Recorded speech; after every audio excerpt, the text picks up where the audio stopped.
बंद कर दो। वैसे भी मंत्रों को बाहर नहीं लिखा जाता, नाम का लेखन तो। लेकिन मंत्र जैसे द्वादशाक्षर मंत्र है, पंचाक्षर मंत्र है, गायत्री मंत्र है, ये दिमाग में लिखे जाते हैं। गुरु प्रदत्त, गुरु आदेशानुसार इनका जप होता है। ये मनमानी लेखन, मनमानी जप, ये सब विशेष लाभ नहीं मिलता है। ये सब आप जिसको देखो मनमानी मंत्र जपते हैं। प्रणव युक्त जो भी मंत्र हैं वो गुरु प्रदत्त होने चाहिए और गुप्त होने चाहिए, वो गुप्त जपा जाता है।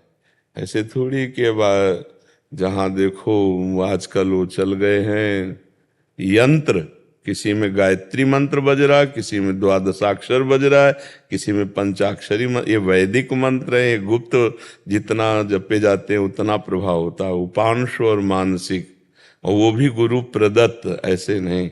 नाम जप करो, ये सब बंद करो। नाम का मान लो बहुत लिखने का शौक है तो भगवान के नामों का लेखन करो। शास्त्र नाम भगवान के, अनंत नाम भगवान के, उनको नाम लिखो, और जहाँ नाम बैंक हो वहाँ जमा करिए। अपने भक्तों में नाम बैंक में भी होती है। अब मान लो जिन जगह नाम लिखा हुआ है वो कहीं इधर उधर किसी के पैर के पड़ जाए तो अपराध ही लगेगा। तो हमें सबसे बढ़िया लगता है शांत बैठ जाओ, नाम अंदर ही अंदर जपो। कोई न लिखा न पढ़ी न कोई जान पाया, अंदर ही अंदर नाम भगवान का खूब अंदर ही लिखो। अपने दिमाग में लिख रहे हैं राधा राधा राधा, वही लिख रहे हैं, वही देख रहे हैं, वही सुन रहे हैं, वही कह रहे हैं। इससे बढ़िया भजन क्या होगा? निष्काम और ध्यान सहित निरंतर जो भजन होता है बहुत जल्दी भगवत प्राप्ति करा देता है। निष्काम ध्यान सहित निरंतर वो भगवत प्राप्ति करा देता है। ये संकल्प विकल्प छोड़ो, नाम जप करो, खूब नाम जप करो। मंत्र बिना गुरु प्रदत्त नहीं लिखे जाते, वैसे सब नहीं होता है। और आजकल तो बहुत ही अमर्यादा चल रही है, कीर्तन करवाए जाते हैं, मंत्रों की कीर्तन करवाए जाते हैं। ऐसा कभी नहीं हुआ, ये कलयुग का प्रभाव है।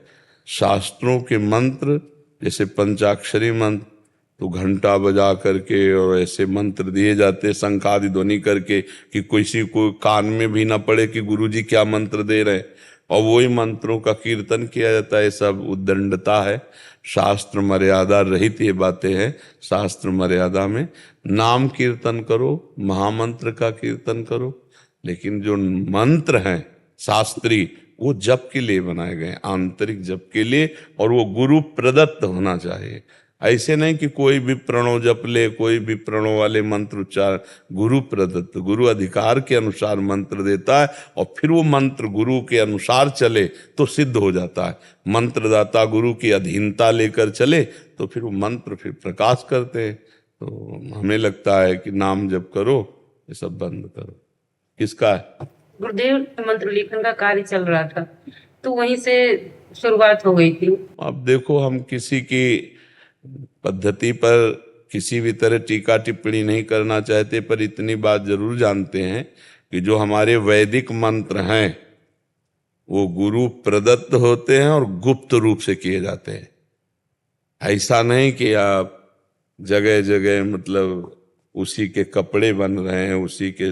अब हम कैसे कैसे तुम्हें बताएं, कोई भी कहीं भी कैसे, हम इसीलिए किसी के विषय में बोलना नहीं चाहते, पर हम अपने वैदिक सिद्धांत को बताना चाहते कि जो गुरु उस मंत्र को परिपक्वता से शास्त्रीय प्रमाण से सिद्ध किए, उन गुरुदेव से हमें प्राप्त करके और जपना चाहिए। हम केवल इतना जानते हैं।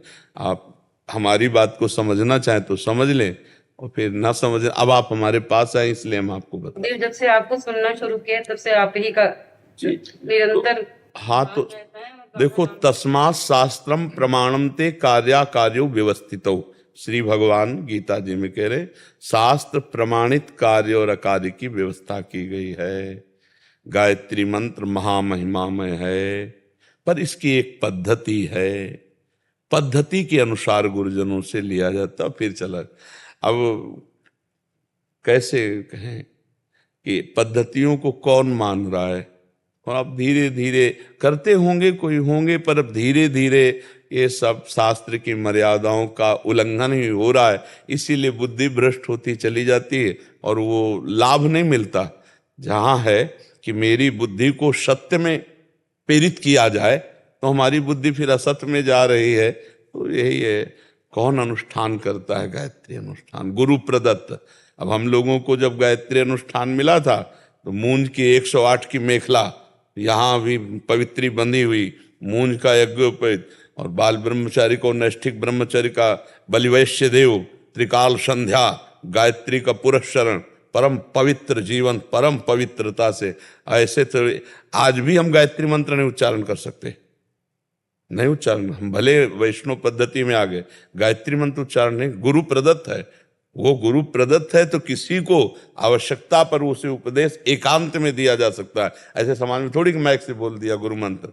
भागवत चर्चा हो रही, लेकिन द्वादशाक्षर मंत्र का जहां आएगा वहां गोल कर जाएंगे, मंत्र नहीं बोलेंगे। शिव की बात होगी तो जहां पंचाक्षरी मंत्र आएगा वहां गोल कर जाएंगे। मंत्र थोड़ी उच्चारण कर सकते हैं, अपने मुख से नहीं उच्चारण। ये सब गुरु मंत्र हैं।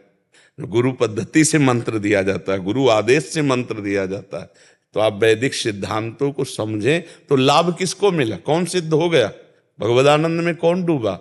जब तक भगवत प्राप्ति न हो तब तक साधन की सिद्धि नहीं मानी जाती। तो कहां होता है? उस अनुष्ठान का परिणाम होना चाहिए भगवत साक्षात्कार, भगवत प्रेम की तरफ चलना, निर्विकार भाव में। तो वो तभी सिद्ध होता है जब गुरु प्रदत्त हो, मर्यादा युक्त हो। शास्त्रीय सिद्धांतों का पालन करने से ही सिद्धि प्राप्त होती है। अगर शास्त्र के विरुद्ध हम चले तो हम कभी सिद्धि प्राप्त नहीं कर सकते, कभी भगवत प्राप्ति नहीं कर सकते। अब कपड़ों में प्रणव लिखा है, कपड़ों में राधा राधा लिखा है, कपड़ों में मंत्र लिखे हैं, कपड़ों में, और ये नहीं जान रहे कि कपड़ा छापने वाला पहनने वाला दोनों की दुर्गति होगी।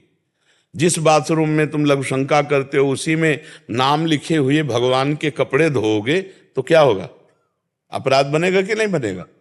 लोग थैलों में नाम, जब कपड़ों में देखो तो पूरा प्रणव सहित और सब मंत्र ऐसे लिखे, बुद्धि भ्रष्ट होती चली जा रही लोगों की। मान लो आप जैसे भगवान नामों प्रणव आदि के लिखे हुए कपड़े हैं, आप इन कपड़ों को बाथरूम में धोएंगे ना, तो वही बाथरूम में जहां तुम लघुशंका करते हो, जहां अन्य, तो वहां नहीं, ऐसे नहीं।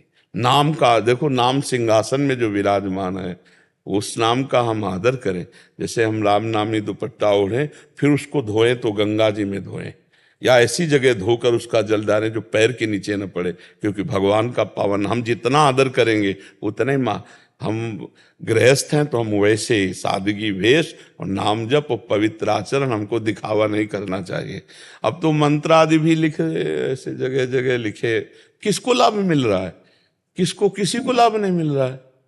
लाभ जो होता है काम क्रोध पर विजय प्राप्त करना, पवित्र आचरण, भगवान के प्रेम में डूबना, ये सब बहुत सावधानी से चले।